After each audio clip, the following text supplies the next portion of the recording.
game. What all went wrong, and is it fueling you guys this week?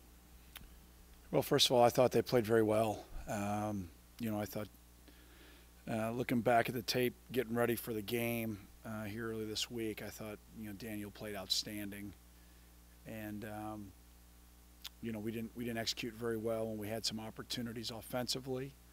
Didn't make anything happen in the kick game, and I thought they played very well. So I thought they got after us pretty good. I mean, the rearview mirror is a rearview mirror. I think you look at tape and you learn from it. This will be the fourth time, I guess, or whatever, since Coach Cutt's been there, that we've played each other. So I think we know each other pretty well. Got a ton of respect for each other, and our focus is on us. We've got to get a lot better from the way we performed on Thursday night. We did a lot of things that I think led to our victory Thursday night, but a lot of things, if we continue to do it, will be our demise. So got to work on that today. Last year, as a team that sacked you guys 4 times, had Clayton under pressure all night. How can a more veteran, or all day I should say, how can a more veteran group kind of help you guys in that regard this year, bringing back 4 starters? Well, a lot. It wasn't all the O-line's fault though either. So that's just the way it goes up there. You get sacks and everybody blames the O-line. So it's amazing. We didn't have any on Thursday, did we? Any fluff stories about the O-line? Any fluff stories? Any feel good, pump them up? Did anybody pump? Yeah, did you? Good, thanks. I don't read your stuff, so I hate to disappoint you guys. So that's good. It's good news. It's good news. So feel good. I'm sorry. Yeah, we got to play. We got to play better. We got to play better than we did a year ago if we expect to compete. They're a very good football team, very talented across the board, and they ran into a bunch of injuries after they played us, especially at the quarterback position, which was the difference in the way some of their games went down the stretch last year. So. It's an outstanding football team. Coach, you had a severely depleted secondary last year. Did you learn anything, TJ Rahming, kind of towards the defense? You had 127 yards. Did you learn anything about him? You guys are going back, man. I mean, this is like rewind back. Anything about dealing with injuries? Yeah, he's a hell of a football player. We played like garbage, and they played great, and we lost the game. So any questions about this year's football team? I would love to answer. Please. I'm ready. Fire away. Actually, I'm sorry, my question is about recruiting Jeremy Larkin, so it's sort of about this team. Yeah. He was under-recruited, it sounds like. I mean, considering how good he is. What do you recall from all that? Yeah, Teddy, I think a lot of our guys would be nationally under-recruited. It doesn't matter what the national people say. I respect their opinions, but they don't coach here. We thought Jeremy was a great fit, a great student, an outstanding family. And, I think his production speaks for itself. Don't get caught up in stars and all that. I've been doing this for a long time. That doesn't matter. What matters is potential. You look at a lot of guys who get highly rated recruiting classes every year, and it's amazing how their teams don't win. Shocking. And, it's got nothing to do with what you do in high school. It has to do with what you're going to become. And a lot of that has to do with the work ethic that guys put in. Lark has worked his tail off. He has worked so hard, and no one was surprised with his production last week. And love the way he picked it up and got it going. In what ways has he worked his tail off? Anything different? Yeah. I think first of all, he was blessed to have Teddy. I think a great mentor in JJ, and I don't know if he mentioned him at all when he was up here, but a guy that I think showed him the way to prepare for games. And we ask our backs to do a lot. Yeah, we've done that now. Since Mick and I have been together, we do a lot with our running backs, and on the mental side, and then on the physical side. And I think he's, again, had a good blueprint to follow. And I don't know. I think it was maybe Friday of last week. The guys were off that night, and I'm giving someone a tour of the facility, and he's in the film room watching tape. You know what I mean? He's just that kind of guy. So I said to Lou Ianni, I said, all right, that's great. Now for him to take the next step, let's get all of them in there, right? So he's going to have a great career here. I get one more. The whole pigeon-toed thing, does it influence his running? He thinks it helps him. Well, I think it helps his balance. Yeah, I can't do what he can do. I don't think anybody in this room can do what he can do with his feet and turn them sideways. It's pretty cool. Yeah, that's pretty cool. All right. I also have a question about this year's team. So going all the way back to last week with the adjustments you guys made on Rondale Moore, kind of containing him after a first half, which was pretty explosive. Do you see that as a lot of just going up against a guy with an extraordinary skill set, or is it kind of week one problems? And do you think some of those week one problems well, fixed? number one, I don't want to minimize his talent. I think the young man's very talented, extremely talented. But, I mean, you couldn't have been more passive, and you couldn't have missed more tackles. Okay, number one. On the over route, we had a coverage bust that allowed him to be open, and Jared almost made a great play to break that up. So outside of that, you got to the field on the one return, which really, kickoff return that really shouldn't have happened. Again, we got a freshman that should have been more aggressive. So a lot of that's on us as coaches, things that we can correct. And again, I don't want to say that and sound like I'm minimizing his talent, because I think the kid's a freak show athletically. But, if you contain, it's like, you guys know I'm a big hockey fan. You hear Eddie Olczyk all the time talk about time and space. Take away his time and space. And when you don't take away an athlete like that's time and space, they're going to make you miss. And that's exactly what we did in the first half. Now, it's not what we coached and not what we practiced, but that's what we did. So the adjustment at halftime was pretty simple. Hey, well, how about we just go do what we do? It'll be an amazing concept if we just did that. And to the guys' credit, they took it to heart, and they went and they tackled better. You saw the aggressiveness change, I think, in space on him. And, it's not tackling's not rocket science. It's just taking away people's time and space. And understand that you're gonna miss as many as you make, but then the effort level of the rest of the 10 guys has got to be excellent, and I think that was fine. I mean, you saw the play last night. I don't know if you saw the play last night when the backside corner ran 110 yards to make the play. That's defensive football. There wasn't the fact that the guy missed a tackle. That's going to happen.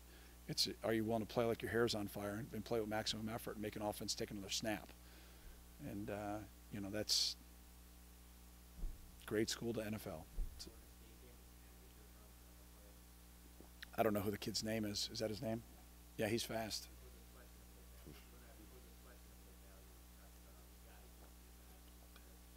Yeah, that's what we talk about. Yeah, it's about effort. It's about angles, tackling.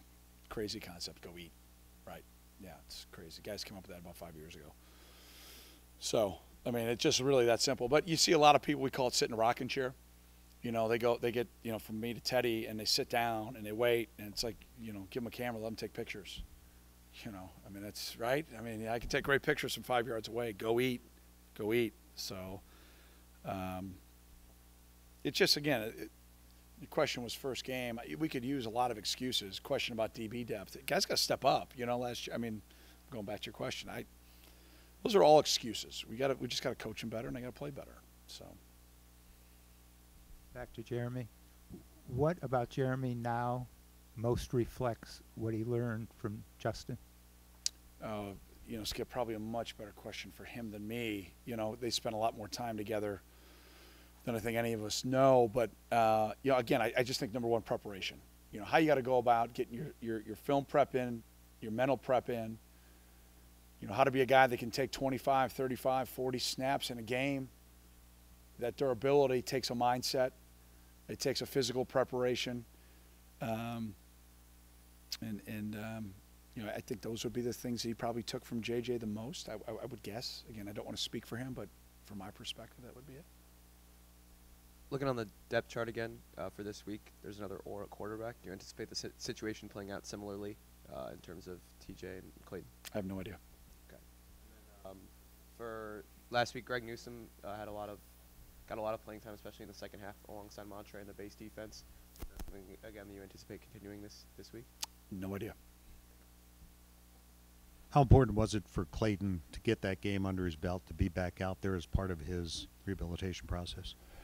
Yeah, Mr. Cat, I think it was critically important. I think, number one, for him to prove that all the work that he put into himself was worth it. And it's a process that he's going through. I think we talked about it last week about how as an athlete coming off an injury, you come back and start playing and your timing's off and things of that nature. And he probably went over that hurdle about 3 weeks ago. kind of maybe week 2 of training camp where it just, you could tell he hadn't played in a while. And, I think it just was a big shot of confidence, for him to be able to get back out there. And there were some plays in camp, though, that were indications to us that the medical team was going to give him an opportunity to play in the opener. And, how much and when and all that, that's up to them. That's not up to me. So that's why I'm asking your question. I don't know. I'll do what they tell me to do. Coach, at Monterey Hardage, again, 49 solo tackles last year. Seems like he picks up right where he left off from a physical standpoint. But now he finds himself in a leadership role in the back end. Can you tell us a little bit about that?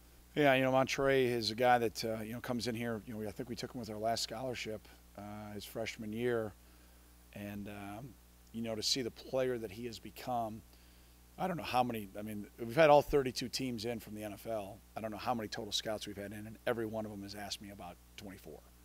And, to go from a guy that was, talk about under-recruited to now being a pro prospect, I think speaks volumes of the development that he has, just worked tirelessly to have from a weight room standpoint, film study, obviously with JB and now Mac.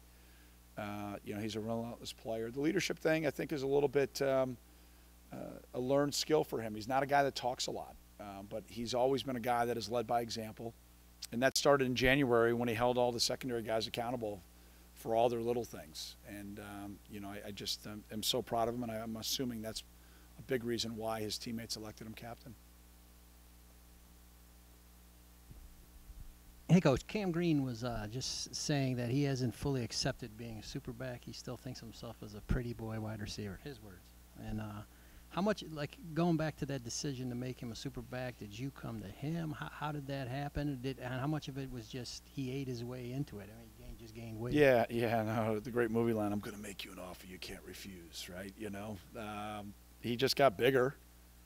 We had a role, and his role was going to get closer to the ball just based on the way that he had continued to work in the weight room, the way that he just continued to, I think, go from, a medium to an extra large pair of pants. It's the way that it goes. So it was not what we anticipated when we recruited him. Sometimes we have those conversations with guys, as you know. But, we didn't anticipate that when we recruited him. So it's just the way that things have played out.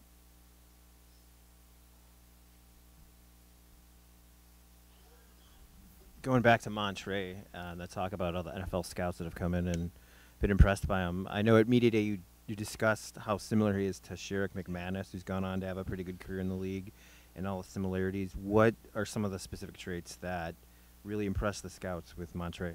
Yeah, hips, feet, overall ball skills, but probably most importantly attitude, his compete level. I mean, he's got a high compete level. He's a guy that, now for a couple of years has been matched up against some really good players. And he's won battles, he's lost battles, he's responded to all those. And early in his career was an outstanding kick game player. So, he's the full package. His length, when you look at, I think all of our guys, but in particular we're talking about Monterey, but all of our guys that are pro prospects, when the scouts ask me questions, the best part for them is that there's so much video. There's so much ample opportunity for them to get a true evaluation of our guys that there's really not a whole set of unknown factors that go into the evaluation. And I think Monterey is one of those unique corners in the country. A lot of the corners have a lot of question marks about them, and Monterey has none. So I think that separates him from maybe his peer group throughout the country. Statistically, this is always a really disciplined team, penalty-wise. Penalties played a big role in the game on Thursday. Were you pleased with the team's discipline and how they were able to kind of take advantage of penalties in the game and use them to your advantage? Well, it is things we talk about in the macro level in camp about understanding how to win football games, and one of them is situations. And part of situations not only are down and distance, field zone, all those types of things, but also our discipline and how we handle ourselves and how we conduct ourselves, respecting our opponent, respecting the game. And, you're going to have some things happen. Typically penalties of aggression when guys are trying to go make something happen. You really don't. I mean, like Trey Williams, PI, tough call. I thought he had great coverage. Calls made, let's go, respond. That's life. I'm all right with that. I thought he competed on that play pretty well. But false starts, holding calls. That was one that Cam and I talked at length about. That's a critical penalty in that situation. We can't put ourselves, something in long when we're in the 4-minute drill. It really sets ourselves up for disaster. So, all you got to do is let go of the guy. You had good superior hands, move your feet. If you lose it, let go, and let's go live to fight another day. So things that we definitely coach, things we talk about quite frequently. And, you want to do that but not take away guys' aggressiveness. And, so it's things that we definitely show. And then I showcase things that happen in other games. I mean, I think of my Monday team meeting, there were 4 or 5 clips that I showed nationally of guys on unsportsmanlike conduct penalties that were completely and totally not necessary to the outcome of the play that then impacted directly the outcome of games. And so we're going to always try to highlight those types of things to be able to educate and teach our guys. Obviously, last week Duke had Army, which is a team Yeah. with a very different scheme than Yeah. you guys. People have talked about this at length in the past. Do you think this is something that's going to affect them, their game plan kind of coming into you guys as the first passing team they've seen? Well, they've seen their offense all spring and all camp too. Coach Cutt's a great friend. We're AFCA trustees together. We've known each other for a long time. I mean, he's a pro's pro. He's a Hall of Famer. He runs an outstanding program, one that we have the utmost respect for. And when you're a vet, you got a plan. So when you got to face an option team like that, you kind of open up the option drawer as a defense. You work those things in spring ball. You work them in camp. You put them away, then you go install your base offense, base defense, base kicking game. And I'm assuming, I haven't read quotes, but I'm assuming they probably spent 6 practices getting ready for Army, leading into that one. So you take whatever the other 19, they were probably working against what they were installing O&D, and then however coach decides to separate and get the work in that they need. So they'll be well prepared. I know that.